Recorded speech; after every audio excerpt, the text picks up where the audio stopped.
Haleluya. Shalom saudaraku yang kekasih dalam Tuhan Yesus Kristus. Saya berharap saudara berada dalam keadaan yang sehat baik jasmani maupun rohani. Realitas hari ini, Jakarta khususnya sudah merah. Di setiap wilayah, kecamatan, kelurahan sudah merah. Ini pertanda membahayakan. Yang namanya new normal menjadi abnormal.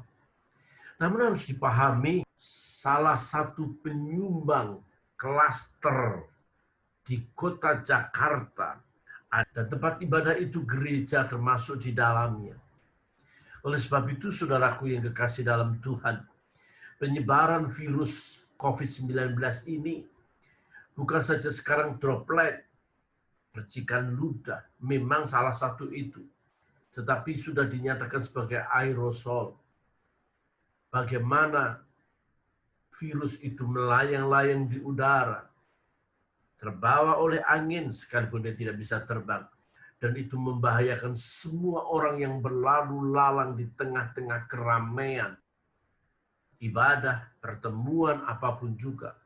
Untuk itu sebagai anak-anak Tuhan, mari kita belajar. Kekristenan tidak hanya sekedar butuh iman, tapi butuh hikmat Tuhan.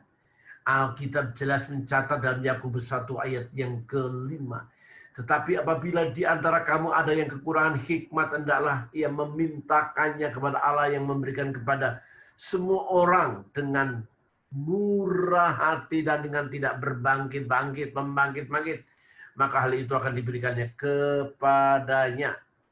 Saudaraku, harus dipahami bahwa kehidupan kita ini butuh hikmat.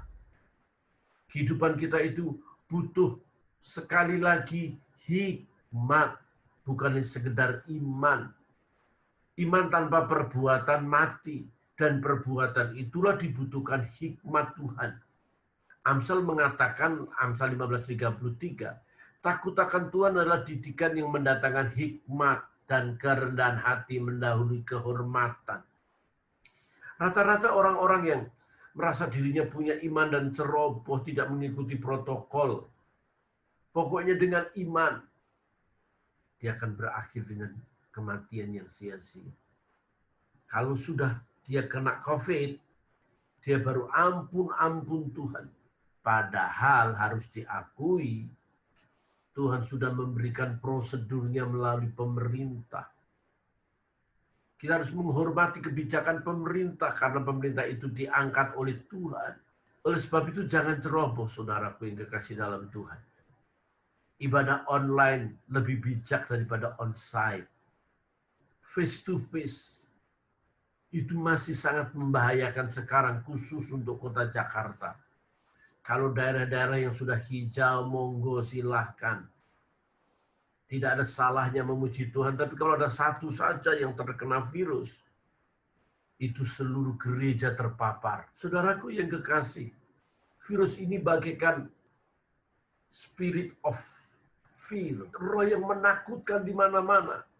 Kita bisa berkata Allah tidak memberikan roh kepada kita, roh ketakutan, tetapi roh yang berani, yang mendatangkan keberanian, mendatangkan ketertiban. Orang tertib hidup. Orang yang berhati-hati, melangkah, berkata, bertindak. Kita tidak seperti Yesus Kristus. Penyakit kusta yang menular. Yesus menghampiri dan memegangnya. Mana sekarang para hamba-hamba Tuhan yang punya karunia kesembuhan? Adakah mereka mendatangi satu persatu bangsal isolasi? Kenapa dilarang? Karena itu membahayakan. Dan tidak ada dan belum ada khususnya hamba-hamba Tuhan berkarunia kesembuhan mendaftar kepada pemerintah untuk menyembuhkan mereka dan untuk mendoakan mereka. Di belakang gambar saya ini adalah virus yang masuk ke dalam kulit dan kemudian merusak DNA yang ada di samping itu.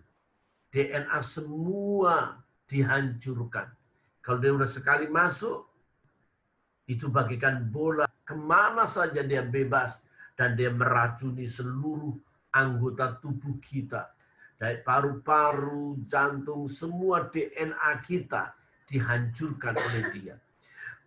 Hal ini saya sampaikan kepada saudara sekalian untuk lebih berhati-hati, lebih bersungguh-sungguh.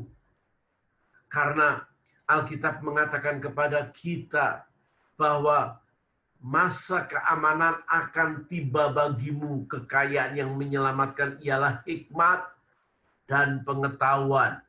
Takut akan Tuhan, itulah harta benda Sion. Yesaya 33 ayat 6. Memang janji ini adalah janji untuk bangsa Israel.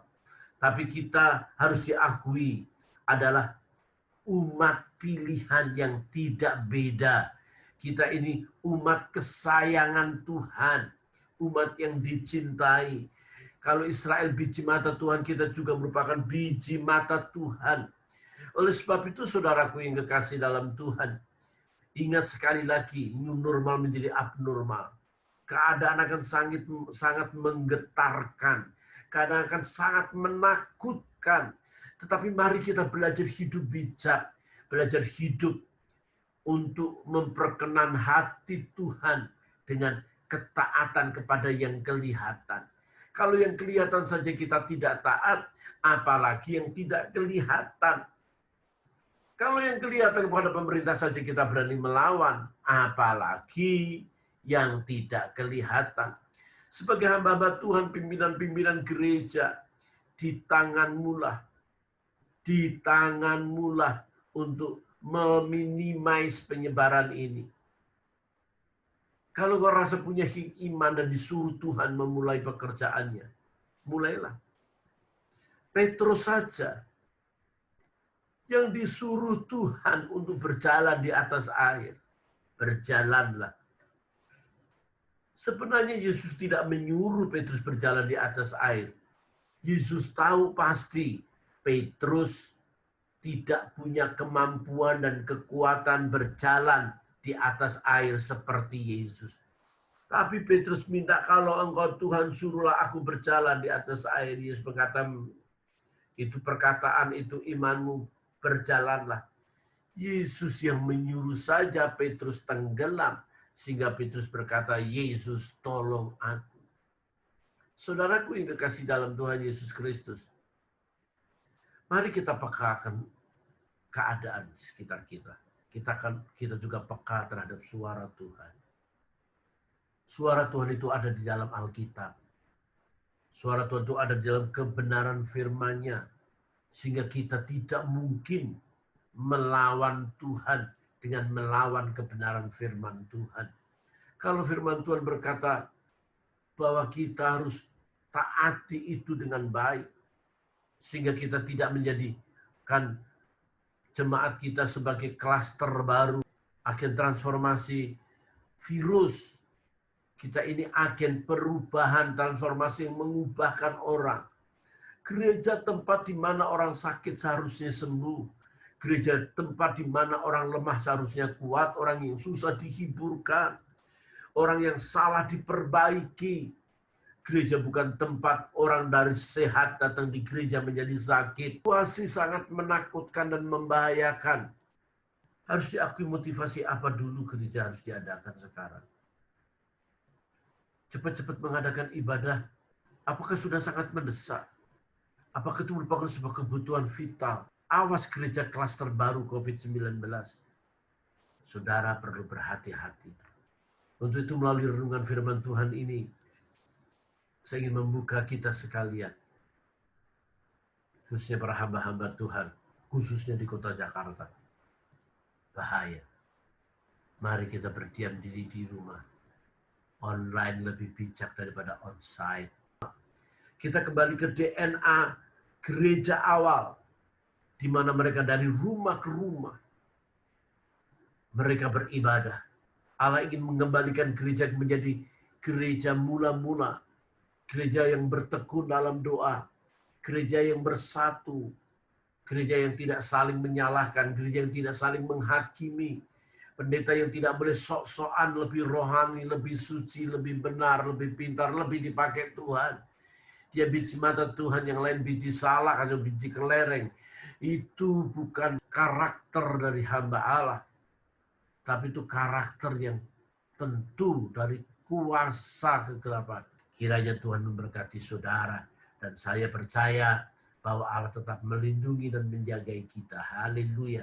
Mari kita berdoa bersama-sama. Bapa yang baik, kami berdoa, jagai kami, keluarga kami, orang-orang yang kami kasihi, untuk kami tidak terpapar virus yang sangat menakutkan ini. Namun Tuhan, kami juga berdoa untuk bangsa dan negara ini. Engkau jagai Tuhan. Biarlah Tuhan, Engkau berikan orang-orang berhikmat sehingga vaksin segera ditemukan. Engkau jagai negeri ini, Engkau jagai anak-anak-Mu. Dan kami percaya kami tidak hanya sekedar butuh iman, kami butuh hikmat yang berasal daripada-Mu. Terima kasih, kami bersyukur dalam nama Yesus berdoa. Haleluya. Amin. Amin.